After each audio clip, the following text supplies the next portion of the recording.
first of all, from my standpoint, I'm a big proponent of keeping the bridge open. First of all, I'd like to thank Steve Crowder, who originally tabled this on October 22nd when it was presented to us as the costs were going to be $300,000 to $400,000 city costs, and we deliberated over it that way. And it was kind of, we were leaning against it that night, and then Mr. Crowder tabled it for more information. Basically, he was tabling it to find out more information about how the staging of the construction would work. But then in the next meeting is when we found out that actually those costs that we were presented as $300,000 to $400,000 were actually going to be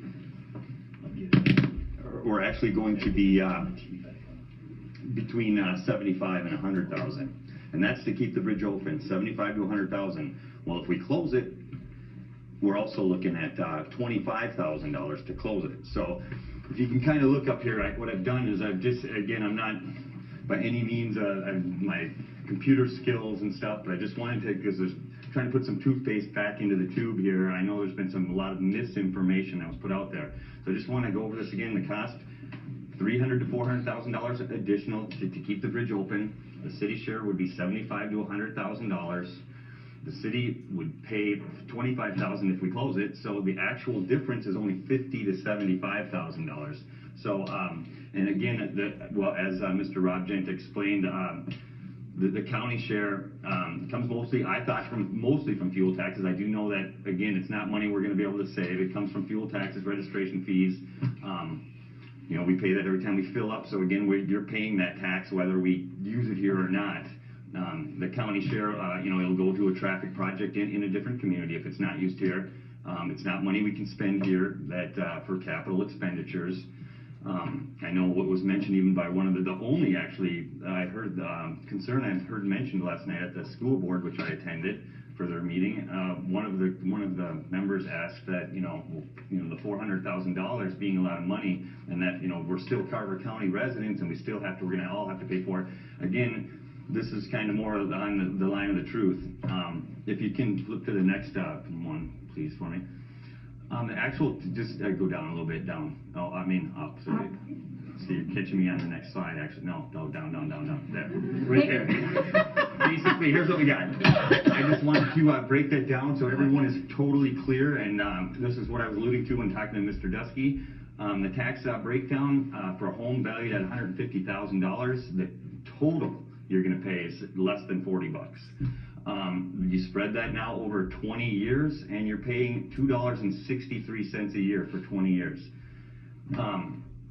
Again, I almost feel like in hindsight, it's a no-brainer. Even if we had to pay the $400,000, the $300,000 to $400,000, hearing all the businesses that are in place. Anyway, I just want to say, anyway, if you can see on the bottom too. The county detour, I kind of broke that down. Some people have mentioned it tonight. Just it's a 11.6 miles, 23-mile round trip. If you take one trip a day, you can kind of see what that'll be next year. You'll be paying. And some of the people alluded they make multiple trips. So if you make two trips, in smaller print there, it says it's $504 that you'll pay next year. I'm with some of the other people. I actually make about 4 trips a day, across the bridge. So I'd be looking at paying over $1,000 more next year rather than the $40 over 20 years. And again, I can't afford my time and my gas and everything to make 4 trips around. That'd be an extra 80 minutes too of drive time, and which that's what is really the bottom line is that too. If you would please flip to the next one.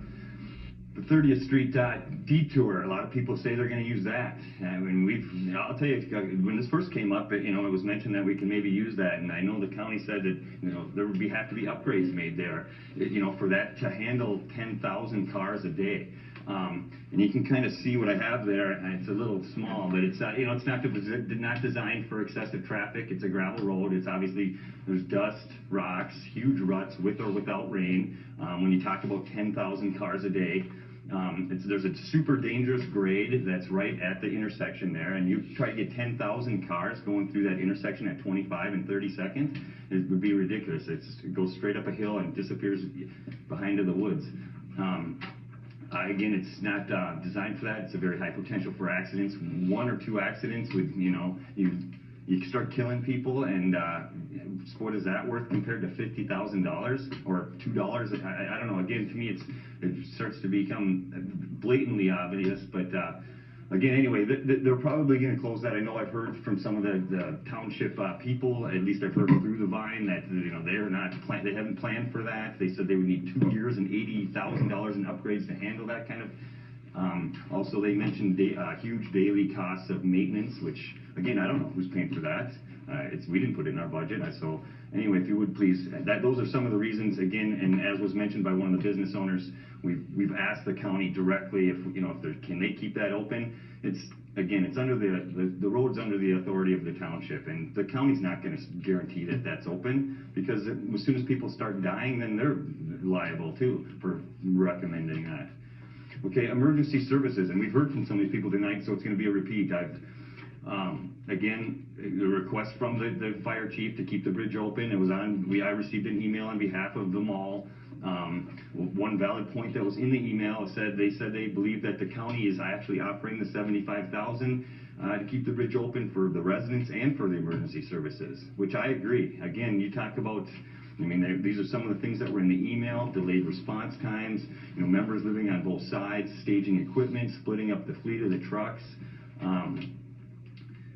Again, delayed response times. Most of our calls are medical calls, and car accidents. You talk about a heart attack victim and the difference between a 5-minute getting there and an 8-minute getting there, and I'm sure Wade Stock would tell you that there is a big difference between that, and now you talk about a 5-minute get there, and now drive around, they're going to drive around. Again, it just doesn't even make sense. It's beyond ludicrous. The bottom thing was, again, kind of one of the bottom recommendations, kind of one I took from their email. If you could go ahead and flip the next thing. So there's the emergency services. The Chamber of Commerce, I did attend their meeting last week. These are some of the concerns they expressed. The detour would obviously, and again, a lot of this has been mentioned, the closures, up to, and all that you get, the employee layoffs, the closures, the relocations. One business owner told me that he will probably relocate to St. Bonnie if this is going to happen. And to me, one business is way too much. You talk about $50,000, and we're going to lose businesses over that. It's absolutely ludicrous. There's some of the other things they've listed up there. They wouldn't be able to be part of the community participation that they have for a long time. They generously donate to a lot of the events in town that make those available, and some of the consumer habits will obviously change go ahead, if you would. So there's the school. I attended the school board last night. Again, it's a little blurry there, if you would. Anyway, it's the school is come through. Anyway, it's our largest employer in town. Obviously, everyone knows that. There was a unanimous vote for the bridge open from them. The reason I bring this up is this was tabled specifically so the city council can hear from the school, so the city council can hear from the businesses. What we've heard. Like the school mentioned, they have programs that run all year. They have busing that runs all year. I went to the community education meeting last Thursday night. They expressed a very large concern with their programs if it's closed. I received a couple emails from some of the summer athletic people. I received tons of emails, and I know all these people did.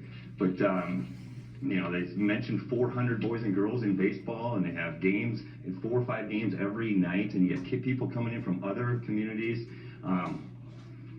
and some of the things I've mentioned up there. Basically, so now we've checked with the emergency services. We know what they say. We've checked with all the businesses, 100% unanimous. We know what they say. And we checked with the school, and they were absolutely resolute in a unanimous vote last night. So then I guess who last we hear from is the people, and you can see the people here tonight. An overwhelming amount of emails and feedback, like I said, in the last couple weeks, many more than I've received in my entire 3 years on the council. Every single email I received was to keep the bridge open. Every single one. And as a matter of fact, not one person verbally expressed to me and that once they knew the actual information. And tonight I know Mr. Moss mentioned that, and I respect his opinion for sure. And I respect those opinions that feel that way. I totally disagree with it.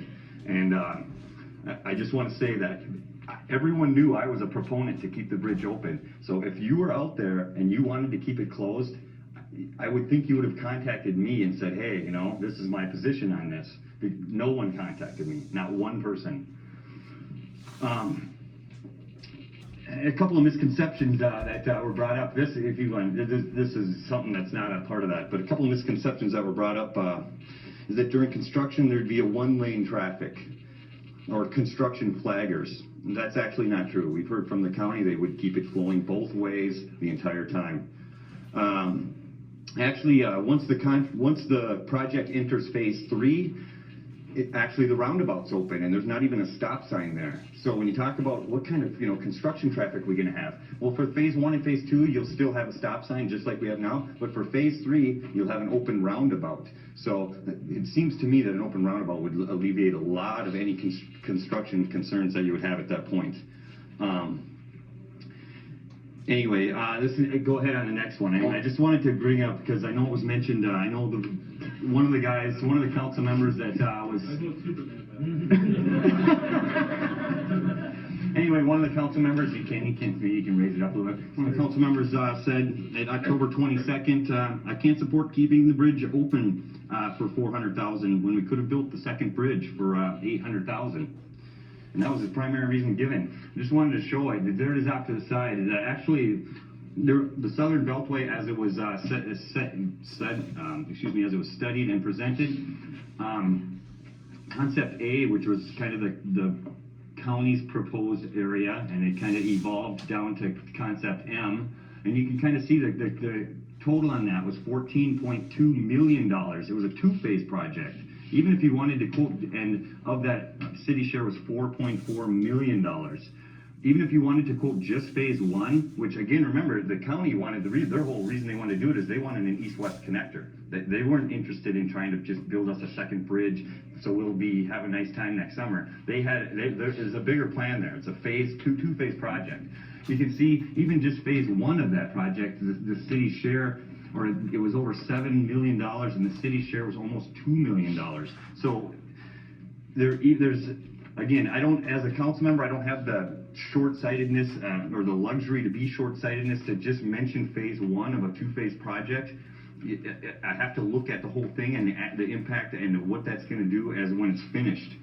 And I just wanted to say, I guess I'm about done. I just want to say, I guess last thing is, it was just brought up to me at the last minute is, I heard that there's and maybe our engineers can answer this. I know this was proposed to them too. There's a flood mitigation program that's going on next year, where basically they're going to be doing a construction project on Highway 25. It's supposed to end like right at when our project starts. Now, if that project goes any longer, say their project goes even a couple weeks longer, now you can't even go around. Now you got to find a detour for the detour. There's literally no way you can come to Watertown from the south. No way. You can't come up 10. You can't come up 25. If that construction project.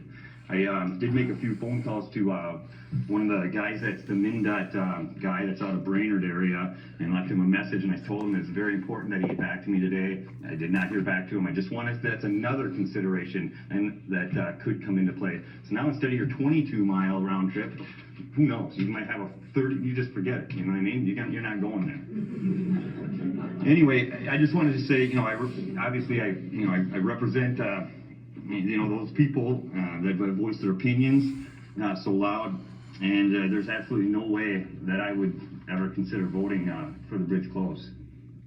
So go ahead.